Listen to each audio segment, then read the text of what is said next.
Alors, bonsoir tout le monde. Bienvenue dans le Web Journal de Radio-Québec, édition du 13 avril 2025. On parle aujourd'hui, en fait, de ce que Trump est en train de faire présentement avec la mondialisation et il est en train de refermer la poche de la trahison des élites, essentiellement. Et dans ce Web Journal-ci, on va voir... comme on a vu la semaine dernière, il faut que je me calme un peu, là. Comme on a vu la semaine dernière, la trahison des juges, c'est-à-dire que c'était le dernier bastion de l'État profond et qu'il y avait des similitudes dans ce qui se passait en Europe et aux États-Unis, eh bien, il y a exactement la même chose au niveau économique, c'est-à-dire que les populations ont été trahies au niveau économique par les élites financières. Ça, on le sait, mais là, on va aller un petit peu plus loin. Tu sais, on le sait, mais généralement, de façon intuitive, là, on va y aller avec des clips, des déclarations. On va montrer, surtout en France, là, depuis l'arrivée de Macron, cette tendance à désindustrialiser, c'est-à-dire que c'est avec Macron que c'est accru, cette tendance. Elle existait déjà sous les présidents précédents, Sarkozy, Hollande, etc., mais elle s'est accrue avec Macron. En fait, elle a décuplé avec Macron cette tendance à la désindustrialisation de la France, à la vente des fleurons. Il y a une raison pour tout ça. Il y a une raison, il y a une finalité politique derrière tout ça. Cette tendance-là a commencé aux États-Unis il y a bien longtemps avec la fin de la guerre froide et le début de la mondialisation dans les années 90, etc., la déréglementation des marchés, les accords de commerce internationaux, on a ouvert les frontières et on a pensé, les élites nous ont dit que, tu sais, c'est ce qu'explique De Villiers, dont j'ai montré le clip, là, je ne me rappelle plus son prénom encore une fois, j'oublie toujours les noms au Web Journal. C'est-à-dire, les élites nous ont vendu l'idée que la Chine pouvait, on pouvait délocaliser nos usines en Chine et au Mexique et un petit peu partout ailleurs. C'était la théorie de Ricardo, de la spécialisation internationale. Toi, tu es bon dans le vin, l'autre, il est bon en textile, on va se séparer les trucs. Mais finalement, ce qui se passe, c'est que ces pays-là, comme la Chine, etc., ont utilisé cette doctrine-là pour s'industrialiser et maintenant reviennent compétitionner avec les services. Nous étions censés être une économie de services. On disait, genre, là, je reprends les termes de Villiers essentiellement, là, je le cite, là. On disait, genre, ils ne seront jamais capables de compétitionner avec les services en Occident. Nous autres, on est les services. Eux autres, c'est la production, c'est la division internationale du travail. Et finalement, là, c'est comme les compagnies vont encore plus loin, c'est-à-dire ils délocalisent les services. Quand on appelle chez Bell aujourd'hui, on essaie de régler un problème avec notre téléphone. Ils nous renvoient avec des opératrices en Algérie. Même chose avec Amazon, c'est rendu en Inde. Et les services se sont aussi délocalisés de sorte qu'en Occident, maintenant, on est pogné avec rien. On est pris avec rien. Tout se délocalise vers le tiers-monde. Le tiers-monde s'industrialise et devient comme sans bourgeoisie. Et pardonnez la faute, là. Et finalement, nous compétitionnent sur tous les secteurs. Et ce qui reste ici, finalement, c'est juste la ruine, le chômage, la dette, etc. Nous nous endettons. Et ça, finalement, c'est ça, finalement, l'objectif final. Je l'ai expliqué dans plusieurs webjournaux. L'objectif final, c'est difficile à comprendre, hein, parce qu'on a de la misère à comprendre comment, genre, pourquoi, ça serait quoi le bénéfice pour un patron d'entreprise de voir l'économie se ruiner un peu partout. C'est parce qu'on les achète avec de l'argent. Encore une fois, là, c'est Arnaud de Montebourg, j'ai un ancien ministre des Finances français, sous Hollande, je pense, qui explique tout ça, comme on achète les fleurons, on paye les chefs d'entreprise, et finalement, c'est ça. Le pays s'appauvrit, les emplois sont envoyés sont délocalisés vers d'autres pays et les pays s'endettent. Et ce que ça permet de faire finalement, à quoi sert la dette? La dette a une finalité politique. À quoi sert la dette? La dette permet de prendre le contrôle d'un pays. On a vu ce qu'ils ont fait en Grèce en 2008. Ils ont généré une dette. Ils ont maquillé leurs chiffres, etc. Et finalement, l'économie s'est effondrée. Puis là, ils ont spéculé contre la Grèce. Et puis, ils n'étaient plus capables de payer leurs intérêts. Puis là, finalement, ils ont racheté tout le pays. Toc, toc, toc, toc, toc, toc, toc. C'est ça qu'ils font. Et le sujet aujourd'hui, c'est cette classe transnationale, là, ceux que Attali appelle les nomades. dont on va parler aujourd'hui, les traîtres à la nation, ceux qui ont appauvri les familles occidentales, ceux qui nous ont volé nos épargnes, ceux qui nous ont volé nos emplois, ceux qui nous ont inondés d'immigrants du tiers-monde, pour beaucoup, pas tous, mais dans une large portion, surtout depuis 2015 avec Merkel, Trudeau, etc., ceux qui nous ont trahis. Et ce qu'on va voir dans ce web journal-ci, finalement, c'est que c'est perte de souveraineté pour pouvoir finalement prendre le contrôle des pays. À partir du moment où est-ce que tu n'as plus de souveraineté, bien, par exemple, parce que tu es trop endetté, eh bien, c'est les agences de cotation qui te disent quoi faire. Et tu n'as pas le choix que de signer, par exemple, l'accord de Schengen qui ouvre les frontières parce que tu as été pris à la gorge par la dette, etc., etc. À partir du moment où est-ce que tu es super endetté, ils peuvent faire ce qu'ils veulent avec toi, avec un pays, etc. Et ça, c'est l'objectif final. Et ce qu'on voit dans ce web journal-ci, finalement, c'est ce que Trump fait, c'est qu'il renverse cette tendance-là aux États-Unis. Et on va voir de quelle façon, par exemple, la guerre commerciale qui est menée ici par Trump contre la mondialisation va tout à fait dans le sens de ce que fait le Doge à l'intérieur du pays, c'est-à-dire que l'assainissement des finances publiques à l'intérieur du pays règle le problème de la corruption et des dépenses, etc., qui mènent à la ruine. Et finalement, les tarifs et la guerre commerciale règlent le problème aussi de la délocalisation, etc., qui, elle aussi, mène à la ruine et à la perte de souveraineté. Alors, je vais y aller directement avec le premier graphique qui explique un peu ça. Donc, dans les années, vous voyez ici, globalisation avec l'Organisation mondiale du commerce et tout ça. Rappelez-vous, les années 90, c'était la belle époque. On bombardait les Serbes au Kosovo et c'était la mondialisation. Et donc, c'est à partir de ce moment-là qu'il y a eu des traités qui ont été signés et que les entreprises ont été délocalisées, sont parties, etc. À quoi ça? Qu'est-ce que ça a mené, ça? Quand Trump dit qu'il veut que les entreprises reviennent aux États-Unis, c'est qu'il règle ce problème-là. Et donc, la mondialisation, délocalisation a mené à une désindustrialisation des États-Unis. Ça, c'est ce qu'on va le voir un petit peu plus loin, là. Ce qui était le cœur, allons-y tout de suite, là, ce qui était le cœur industriel, je le répète, cette fois-ci, ça fait 2-3 fois que je touche le sujet, mais là, on va y aller un petit peu plus en profondeur. Vous voyez ici en rouge, c'était ce qu'on appelle la ceinture industrielle des États-Unis qui est devenue la ceinture de rouille. C'est il y avait des dizaines, des centaines, des milliers d'industries dans cette zone-là. C'était le cœur industriel des États-Unis et c'est finalement devenu ce qu'on appelle la Rust Belt parce que les entreprises ont été vendues, n'avaient plus la possibilité de compétitionner avec la Chine. Les emplois sont partis et là, tu as des villes entières qui sont tomber sur le chômage, comme on en voit en France. L'usine part, puis là, tu as comme toute la région qui tombe sur le chômage. Ça, ce sont des trahisons, tu vois. Et on va voir plus tard des clips comme Arnaud de Montebourg, des clips de personnalités comme Arnaud de Montebourg, l'ancien ministre des Finances, qui dit que c'est de la trahison économique, ça devrait être passible de peine d'emprisonnement, ça, le fait de vendre les fleurons de l'industrie comme ça. Mais c'est ça, les États-Unis se sont graduellement désindustrialisé, les usines sont passées en rouille comme ça, le chômage a monté.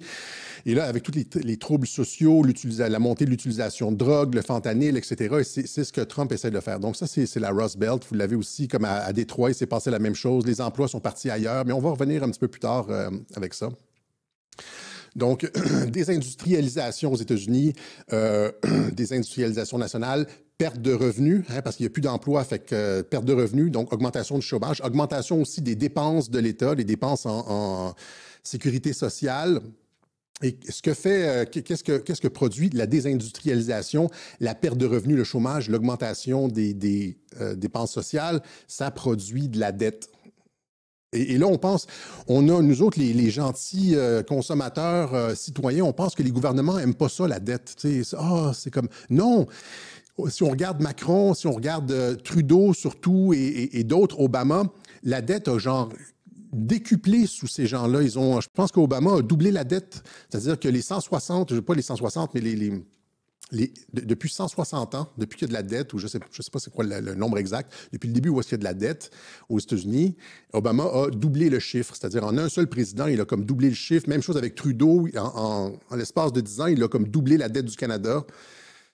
Il a fait plus que tous les autres premiers ministres en termes de dette, etc. Et là, on se dit, merde, il gère mal, il gère mal. Non, il ne gère pas mal, il gère très bien. C'est exactement ça l'objectif, c'est de créer de la dette, parce que la dette amène une érosion de la souveraineté nationale, et c'est ça qu'ils veulent dans leur projet de nouvel ordre mondial, c'est ça. Ils veulent une érosion de la souveraineté nationale. Donc, augmentation de la dette qui nous amène à une perte de souveraineté. Donc, la désindustrialisation des États-Unis, là, quand les entreprises s'en vont ailleurs, puis les villes tombent au chômage, puis sont obligées le gouvernement arrive avec de la sécurité sociale et tout ça, bien, c'est non seulement les élites financières en profitent, mais la classe transnationale aussi qui veut l'abolition de la souveraineté nationale en profite puisque l'État s'endette et elle devient redevable aux marchés financiers internationaux. C'est la même chose avec les dépenses sociales. Donc d'un côté, le commerce qui mène à une perte de souveraineté, pas seulement que les frontières...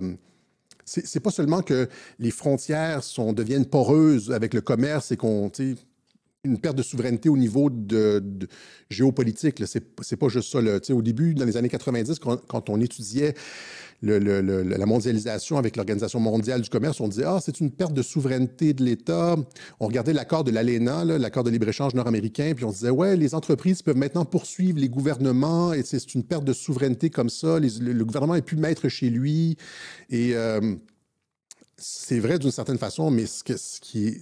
Le corollaire de ça, c'est l'augmentation de la dette, l'augmentation du chômage, etc. et finalement la perte de souveraineté. Même chose ici avec et à l'intérieur, il y a ce qu'on appelle, on en a déjà parlé à Radio-Québec, la stratégie Cloward-Piven. La stratégie de Cloward-Piven de ces deux professeurs, je pense en anthropologie ou en sociologie, qui ont formulé cette stratégie-là, qui est à l'effet de forcer le changement politique et à travers un effondrement sociétal en augmentant les dépenses sociales. C'est-à-dire, eux autres voulaient faire s'effondrer le capitalisme en faisant en sorte que le gouvernement soit plus capable de payer les intérêts sur la dette, en augmentant les dépenses sociales tout le temps, là, plus de dépenses, couvrir toujours plus de services, et donner des chèques à tout le monde. Et finalement, l'État est comme plus capable de payer la dette et s'effondre, un peu comme on a vu en Grèce en 2008. Ça, c'est une stratégie de ces gens fuckés-là, parce que c'est comme dans la gauche, généralement, l'idéologie prime sur est-ce que les gens sont, quand ils n'ont pas calculé le fait que les gens vont avoir de la misère à manger et ça va être la ruine économique pendant un certain temps. Donc, stratégie Cloward-Piven, et ce qu'on a vu avec Musk et le Doge, c'est exactement ça, c'est la tentative de régler ça, régler cette espèce de prolifération sans fin des dépenses publiques, des chèques qui sont envoyés à tout le monde, et des personnes qui ont 160 ans, qui sont nées durant la guerre de sécession, les dizaines les 50 millions de dollars qui sont envoyés genre en Tanzanie pour compter genre le nombre de points noirs sur les grenouilles, transgenre, quelque chose comme ça. Et donc, c'est n'importe quelle justification pour envoyer des chèques partout. C'était la tendance, c'est la stratégie Cloward and Piven pour faire s'effondrer le gouvernement sous l'incapacité. Donc, Trump règle ça. Donc, et là, c'est la même chose avec les migrants qu'on fait venir, Merkel, Trudeau et tout le monde. On reçoit des contingents complets de centaines de milliers de migrants qui sont logés dans des hôtels, qui reçoivent toutes sortes de services. Aux États-Unis, on leur permet même de voter. Les démocrates ont permis à certains de ces migrants-là de voter dans certains États. Donc, ils deviennent à charge de l'État, à charge des travailleurs. Évidemment, on n'est pas capable de payer ça. On est déjà endetté, mais qu'est-ce qu'ils font? C'est qu'ils empruntent encore sur les marchés internationaux. Donc, augmentation de tous les micro-programmes et les chèques envoyés à tous les organismes qui créent des bandes dessinées, genre au Chili, ou des opéras transgenres, là, ou des trucs... J'ai plein d'images bizarres dans la tête. On envoie des chèques partout. On gère mal les programmes ici, mais ça ne dérange pas parce qu'il n'y a personne vraiment qui est préoccupé par la dette. Parce que l'objectif, c'est ça, c'est de créer de la dette. C'est pour ça qu'on fait rentrer des migrants ici, même si on est 60 milliards de dollars juste au Canada. Là. Au Québec, on est 23 milliards de dollars dans le trou si on compte la péréquation.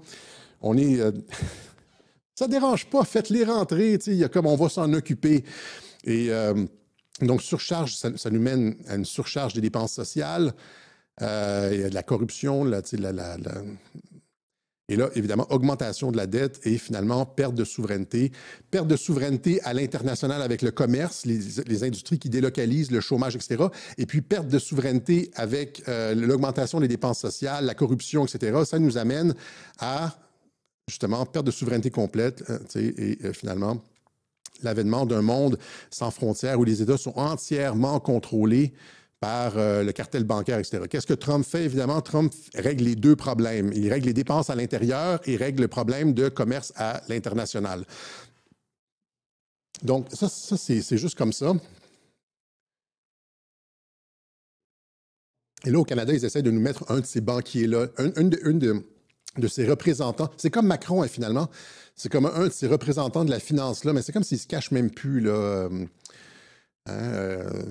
avec Carney. Et donc, ça, c'est ce qui s'est passé aux États-Unis, c'est ce que Trump règle comme problème. Qu'est-ce qui s'est passé en France? En France, depuis l'arrivée de Macron, et là, j'ai plusieurs intervenants qui décrivent qu'est-ce qui s'est passé finalement. Bernard Monod, un homme politique français, ancien député européen, qui parle justement de volonté organisée de sabordage de l'intérieur. Et donc, ce qu'il y a ici, c'est que quand tu adoptes une vision synoptique, puis si tu regardes juste un projet, ils ont vendu telle entreprise à un Chinois, ils ont vendu ils ont vendu une autre entreprise à je sais pas moi, comme aux Allemands, ou paf, une autre entreprise à un groupe indien, et puis l'acier français, Mittal, je pense, il n'en parle pas, là, mais c'est... Et ça a l'air, individuellement, ça a l'air, tu ne te poses pas de questions parce que tu n'as pas une vision d'ensemble, mais quand tu as une vision d'ensemble, tu te dis, c'est de la trahison, ça. C'est-à-dire que tu regardes, il y a une volonté, et c'est ce qu'il dit, volonté organisée de sabordage de l'intérieur. Oh.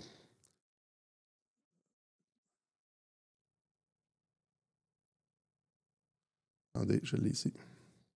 Autant d'erreurs, de fautes, de malveillance contre la France et contre les Français. À un moment donné, il faut se rendre aux évidences. C'est plus